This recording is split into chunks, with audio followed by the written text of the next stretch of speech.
Saudara sebangsa setanah air, sebelum saya membuat usulan bagaimana cara melakukan reorganisasi dan revitalisasi Polri, yakni Polri kita yang sudah ringsek berat sejak zaman Jokowi, saya cerita sedikit tentang kondisi American Corps, polisi Amerika yang citranya sangat buruk di mata masyarakat Amerika sendiri.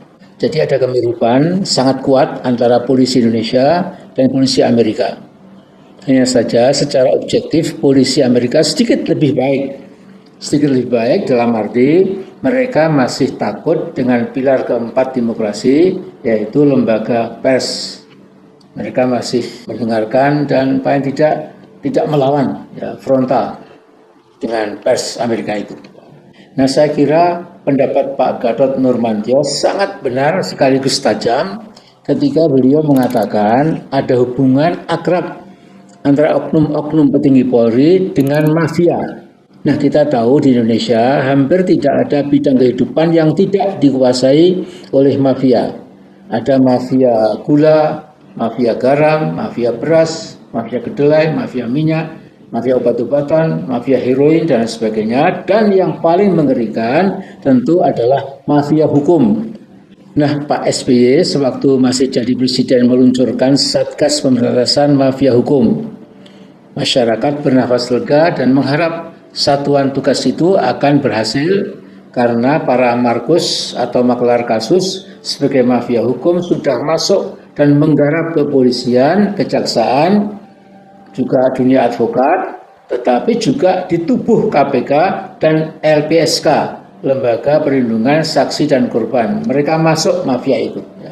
Sungguh mengagetkan, Satgas Pemberantasan Korupsi yang diluncurkan oleh Pak SBY dengan pengaruhnya itu yang sangat kuat pada waktu itu, di tahun 2010, kemudian dibubarkan 2 tahun setelah itu. Jadi kira-kira seluruh barisan mafia di Indonesia, terutama mafia hukum, bersukacita ketika ternyata mereka menang telak, menang melawan pemerintah Indonesia yang sah. Nah, kalau Pak SBY saja dengan kesungguhan dan tekad kuat memberantas mafia hukum tidak berhasil, apalagi Jokowi yang tidak sebanding dengan Pak SBY sebagai presiden. Saya tidak berlebihan bila mengatakan di sini bahwa Jokowi jelas tunduk di depan bukan saja mafia hukum, melainkan patuh dan taat dengan semua jenis mafia. Bisa saya katakan Jokowi merupakan bagian dari mafia. 10 tahun berkuasa, Jokowi membiarkan atau membebaskan para cukong dan taipan merusak tatanan dan aturan hukum dalam menguras kekayaan bangsa Indonesia.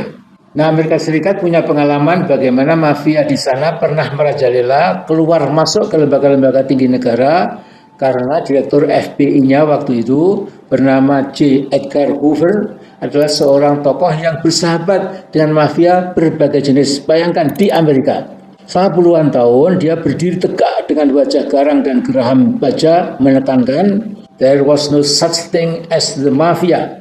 Tidak ada sama sekali itu mafia katanya.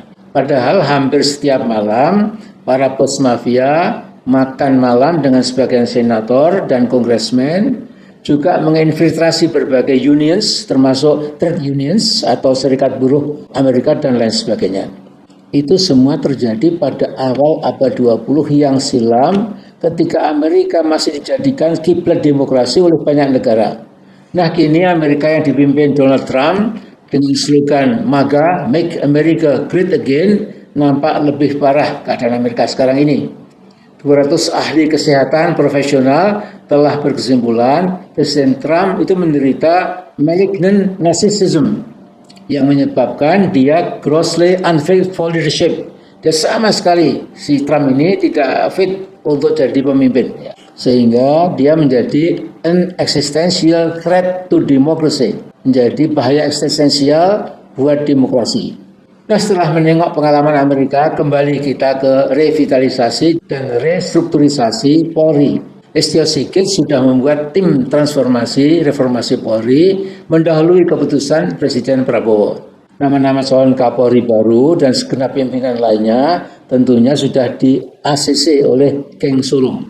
Yang saya heran, Prabowo seperti tidak berani apa-apa kalau sudah berhadapan dengan guru yang dihormatinya, yakni pimpinan geng Solo, dan kabar tempo hari yang menyiratkan bahwa Prabowo sudah tidak bisa didikte oleh Mukidi, mungkin perlu dikoreksi kembali.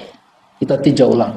Dan kalau betul betapa memilukan masa depan bangsa Indonesia. Saya sekitar 10 tahun lalu pernah mengusulkan dengan gaya sindir dan sarkastik, jangan sampai nama RI Republik Indonesia berubah menjadi RCTMI Republik Cukong Taipan Mafia Indonesia. Presiden Prabowo, masihkah kita bisa berharap pada Anda untuk membangun kembali Indonesia setelah dihancurkan habis-habisan oleh Jokowi? Indonesia merdeka, bebas dan berdaulat untuk menentukan nasib dan masa depannya sendiri. Apakah kita masih bisa? Ini usulan saya yang saya yakin juga jadi harapan masyarakat banyak. Pertama, segera pecat itu Kapolri Sigit.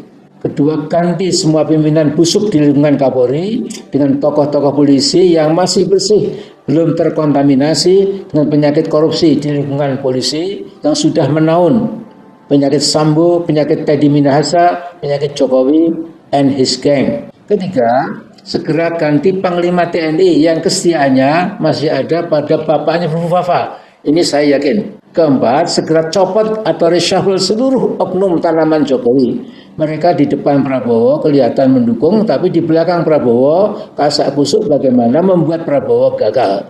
Musuh-musuh dalam selimut Prabowo itu menanti waktu yang tepat dan pas untuk melakukan strike atau pukulan coup de grace, yakni pukulan yang mematikan, yang menghancurkan. Jadi hati-hati, ini peringatan saya sebagai warga negara kepada Presiden Prabowo. Kemudian jangan juga lupa, kelima, awasi spion China yang saya duga keras telah berkeliaran di seantero negeri untuk membackup kemungkinan bangkitnya Mukidi atau orang-orangnya Mukidi. Jadi Presiden Prabowo mesti kurangi beromong-omong terus. Setelah berkuasa 1 tahun, harusnya peta jalan ke depan sudah dia miliki. Oknum-oknum mana di tubuh Polri, TNI, dan lembaga-lembaga tinggi negara yang lain yang harus dipangkas, segera dipangkas. Jangan sampai terlambat. Jadi saya ingin menyampaikan di sini, syaratnya cuma 2 pada Presiden Prabowo itu. Pertama, beliau punya political will, punya kemauan politik. Nah, dan kedua, ini punya political courage, ya, punya keberanian politik. Yang ini saya ragukan terus terang sampai sekarang ini, ya, melihat gelagatnya kayak seperti ini. Ya. Jadi memang maaf saya sedikit emosi, ya, dikit. Ya. Bangsa kita betul-betul tidak beruntung seandainya memang ternyata tidak ada political will and political courage dari Presiden Prabowo untuk memperbaiki bangsa ini. Kurang lebih seperti itu.